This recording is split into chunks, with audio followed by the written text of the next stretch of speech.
नमस्कार, मैं हूं शिवांगी और आप देख रहे हैं पी न्यूज भारत। संविधान निर्माता बाबा साहब भीमराव अंबेडकर की जयंती पर निकाली गई भव्य शोभा यात्रा जय भीम के जयकारों से गूंजा आसमान।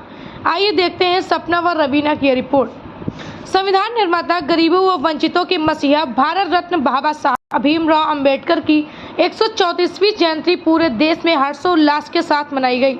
उत्तर प्रदेश के जनपद उन्नाव की पूर्व विधानसभा क्षेत्र अंतर्गत जगह जगह भारत रत्न बाबा साहब भीमराव अंबेडकर की जयंती उनके अनुयायियों ने मनाई। साथ ही जगह जगह भंडारों का आयोजन किया गया, जिसमें कई हजार लोगों ने प्रसाद चखा। उन्नाव जनपद के विकासखंड असोहा में सुदूर बसे पश्चिम गांव से बहुजन संघर्ष क्रांति सेना के बैनर तले एक भव्य व विशाल शोभा यात्रा संस्था के अध्यक्ष वंशराज बंसल की अगुवाई में निकाली गई।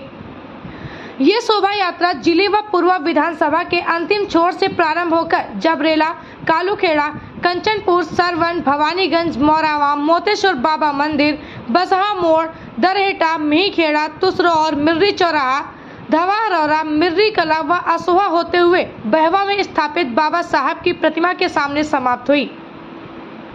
शोभा यात्रा का जगह जगह गणमान्य लोगों व बाबा के अनुयायियों ने पुष्प वर्षा कर स्वागत किया। पूर्व में दीपांशु चौधरी, भाजपा मंडल अध्यक्ष पूर्व शुभम श्रीवास्तव, प्रधान धवारौरा दिनेश कनौजिया, मिर्री कला प्रधान प्रज्ञेश सुधुन्नर, असोहा प्रधान देशराज रावत सहित तमाम जगहों पर शोभा यात्रा का भव्य स्वागत किया गया तथा भंडारे का आयोजन किया गया। शोभा यात्रा में स्थानीय विधायक अनिल सिंह ने भी अपनी उपस्थिति दर्ज कराई। शोभा यात्रा में युवक बाइकों में सवार होकर हाथों में नीला झंडा लेकर बाबा साहब अमर रहे लगते हुए चल रहे थे, जबकि वंशराज बंसल, असोहा ब्लॉक प्रमुख आनंद गुप्ता, देशराज रावत, बहवा प्रधान कादिर खुली गाड़ी में लोगों का अभिवादन स्वीकार करते हुए चल रहे थे। जय भीम, बाबा साहब अमर रहे जैसे जय घोषों से आसमान गूंज उठा। जगह जगह शोभा यात्रा का स्वागत भव्यता के साथ किया गया। शोभा यात्रा पर लोगों ने छतों से पुष्प वर्षा भी की। हिलोली ब्लॉक के गांव बहवा में शोभा यात्रा का समापन हुआ, जहां पर बाबा साहब की मूर्ति को माला पहनाकर बहुजन संघर्ष क्रांति सेना ने आशीर्वाद लिया, जहां पर बृहद भंडारे का आयोजन किया गया, जिसमें भारी संख्या में लोगों ने प्रसाद ग्रहण किया।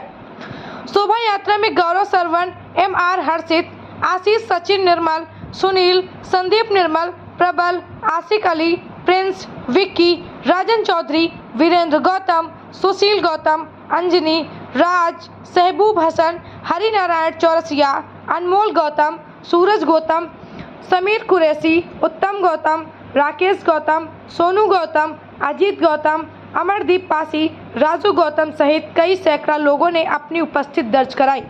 इस शोभा यात्रा के बारे में आयोजक व बहुजन संघर्ष क्रांति सेना के अध्यक्ष वंशराज बंसल ने बताया।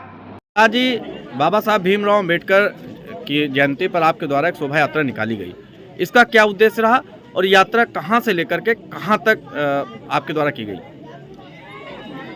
आज 14 अप्रैल को पूरे विश्व में बाबा साहब भीमराव अंबेडकर जी की जयंती बड़े धूमधाम से मनाई जाती है। उसी क्रम में हमारे क्षेत्र में भी हमारे साथियों ने, जो हमारा एक सामाजिक संगठन है बहुजन क्रांति संघर्ष सेना, उसके तत्वाधान में आज बाबा साहब के जयंती की शोभा यात्रा जबरेला के मजरा पश्चिम गांव से लेकर के कालूखेड़ा, भवानीगंज, मोरावा, पुरवा और लालाखेड़ा, मिर्री, असोहा से फिर कालूखेड़ा, पुनः कालूखेड़ा बाजार होते हुए और इस बहवा ग्राम पंचायत में बाबा साहब की प्रतिमा स्थल पर आज इसका सुखद समापन किया जा रहा है। इसका उद्देश्य क्या रहा आपके द्वारा शोभा यात्रा निकालने का? शोभा यात्रा का मुख्य उद्देश्य जो है, हम लोग जो पूरे विश्व में बाबा साहब के अनुयायी हैं, वो सब अपने अपने तरीके से बाबा साहब का जन्मोत्सव मनाते हैं। हम लोगों का जो मुख्य उद्देश्य था, समाज में बाबा साहब के विचारों का प्रचार करना, बाबा साहब ने हमको अधिकार दिए हैं, बाबा साहब ने जो समतामूलक समाज की स्थापना का जो सपना देखा था, उन्हीं के प्रचार प्रसार के लिए हम लोगों ने शोभा यात्रा को एक माध्यम बनाया है। आजकल देखा जा रहा है कि बाबा साहब भीमराव अंबेडकर जो हैं, कुछ लोग उनका विरोध करते हैं, आरक्षण का विरोध करते हैं, कहते हैं कि बाबा साहब ने आरक्षण गलत दिया। आप क्या कहना चाहेंगे इसके बारे में? जहाँ तक आरक्षण का सवाल है, तो जिस दिन हिंदुस्तान में जाति नाम की चीज़ नहीं होगी और समतामूलक समाज की स्थापना हो जाएगी, आरक्षण अपने आप समाप्त हो जाएगा। उसमें किसी को टिप्पणी करने की या किसी को चिंता करने की जरूरत नहीं है कि आरक्षण क्यों है, कैसे है, कब तक रहेगा। जब भारत में समतामूलक समाज की स्थापना हो जाएगी और जात भेद नहीं रहेगा, आरक्षण अपने आप समाप्त हो जाएगा। इस समाचार के प्रस्तुतकर्ता हैं बाबा मोतेश्वर क्रिकेट एकेडमी व हॉस्टल। क्रिकेट प्रशिक्षण के लिए शीघ्र प्रवेश लें। प्रवेश हेतु संपर्क करें मोबाइल नंबर 8765432343।